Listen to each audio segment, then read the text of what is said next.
On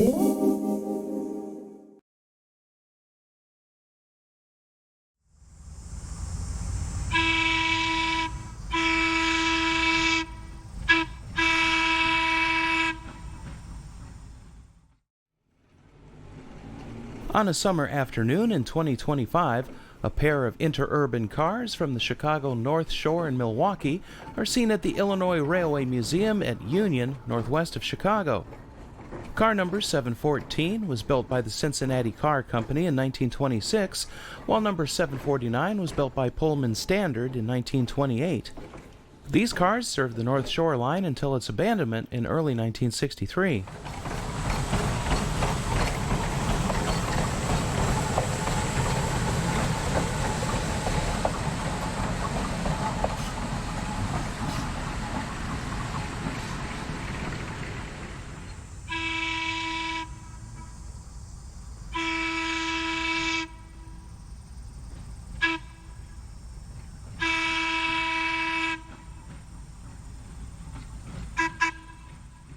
These two cars came to the museum soon after the North Shore line was abandoned and serve as a reminder of the old days when multiple interurbans, trolleys, and the elevated railway served the Chicago area.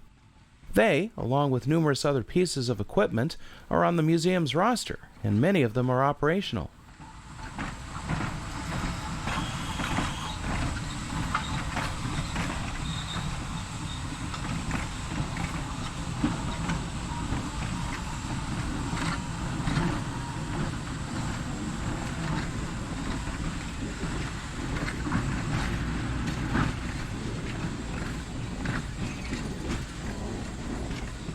Come along for a look back in Chicago Traction Action.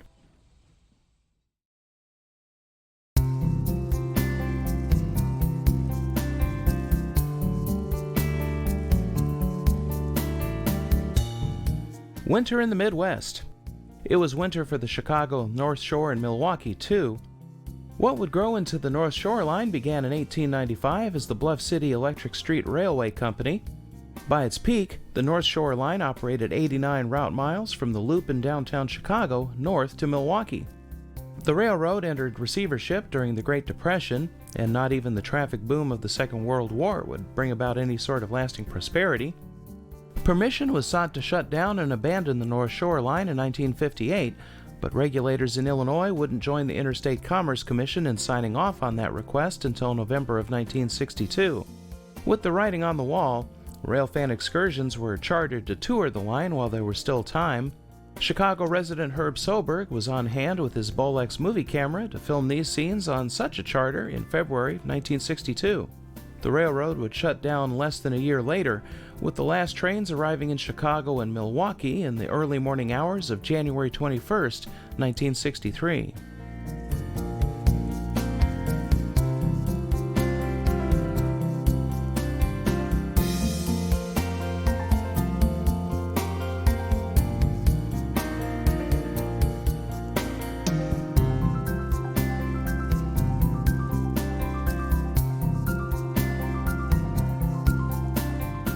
There were plenty of fans along on this cold day, taking in the action as trains passed in the snow.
Downtown Chicago.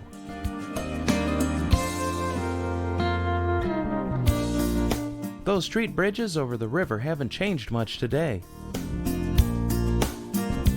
One of the North Shore Line's famous electroliners rounds the curve at Lake and Wabash on the CTA's L trackage downtown. Two of these train sets were built by the St. Louis Car Company and entered service in 1941. Both exist today.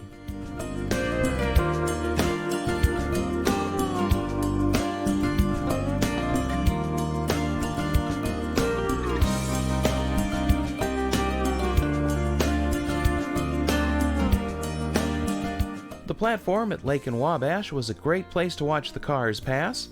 Trains began operating downtown on the L trackage on August 6, 1919.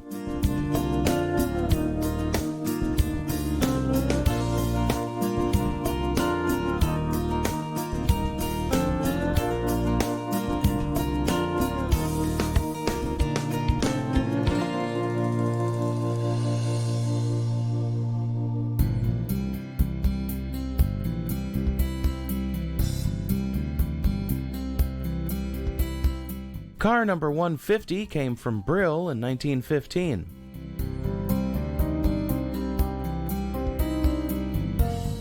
Let's take a ride on the North Shore Line.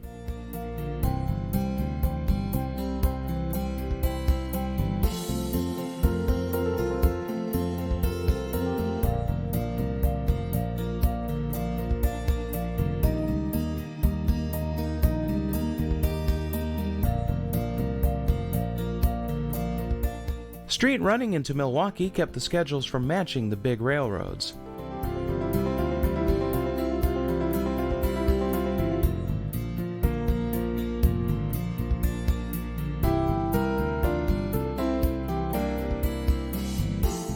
Speaking of the big roads, a passenger train of the Milwaukee Road at its namesake city.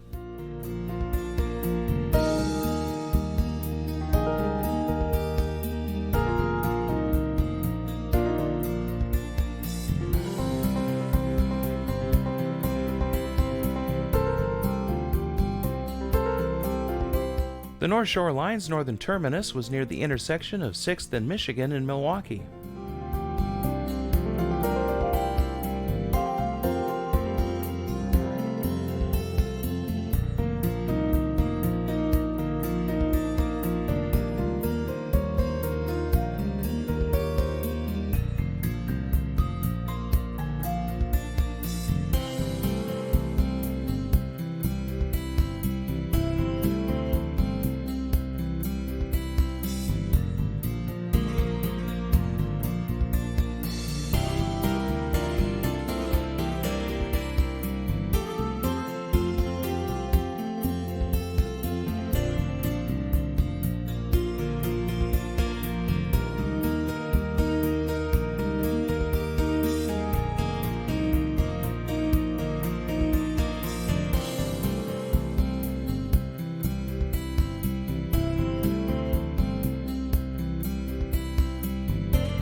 Flying white flags, another train was run for fans on the North Shore Line. Plenty of stops were made for photo runs and to catch the passage of regular trains.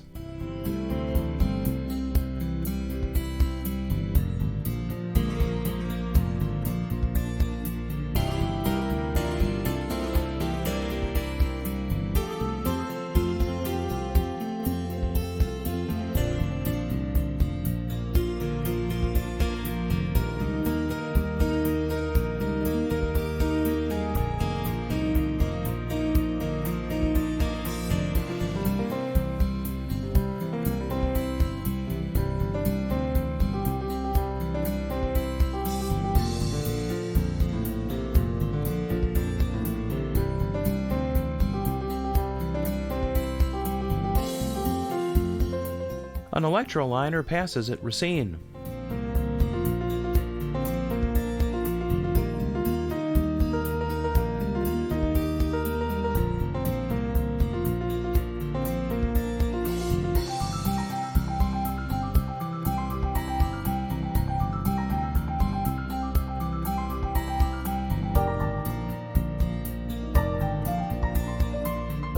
At North Chicago Junction, the Chicago Northwestern paralleled the Interurban. E-units with bi-level cars passed before one final three-car train on the North Shore line.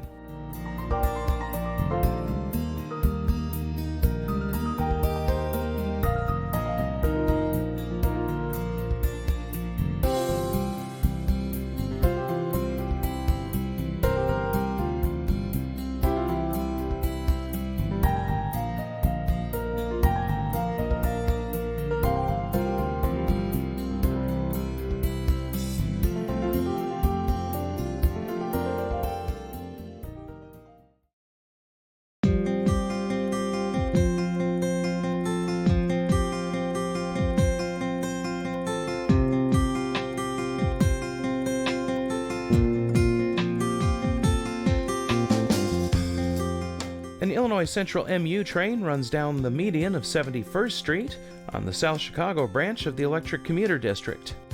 This line is still in service, with Metra operating modern high-level 2 bi-level cars.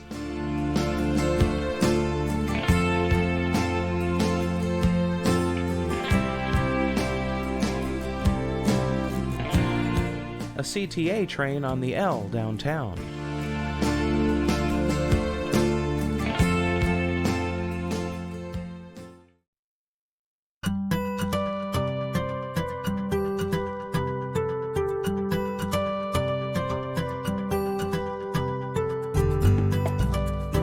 Moving to the south, we're on a fan trip operated by the Chicago, Southshore, and South Bend in August of 1965.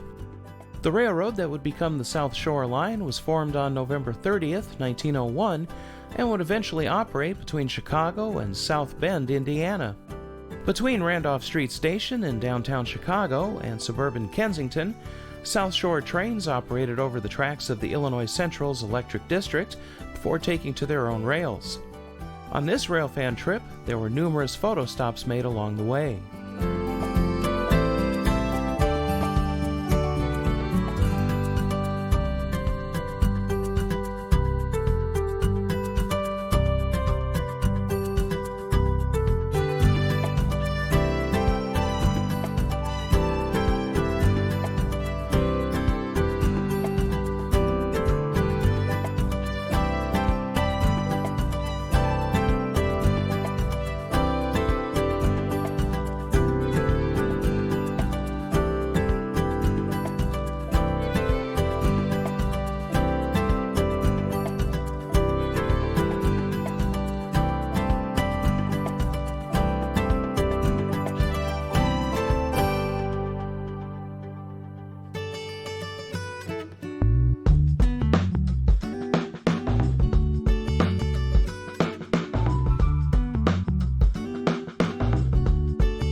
Our special ducks into a siding to clear up for a meet.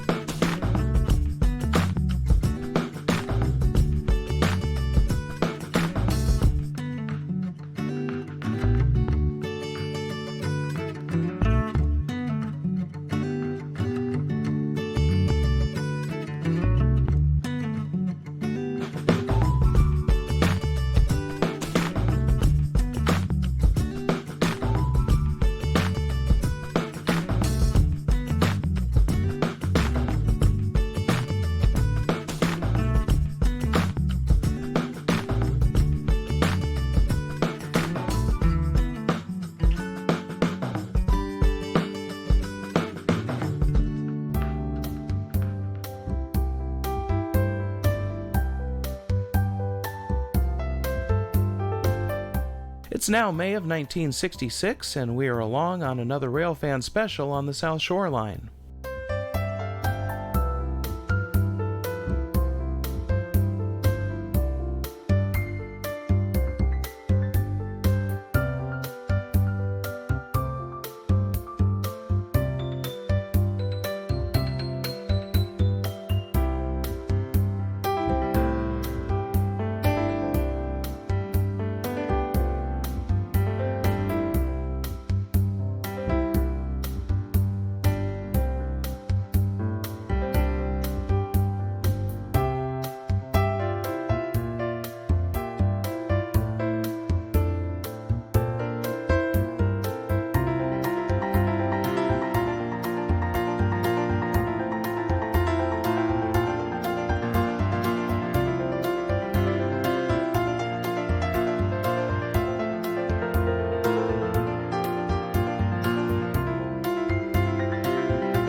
Those freight locomotives were built for Russia, but were never delivered due to the deepening Cold War. They were called Little Joes on the Milwaukee Road, but on the South Shore they were just known as 800s. Number 803, seen here, survives today at the Illinois Railway Museum.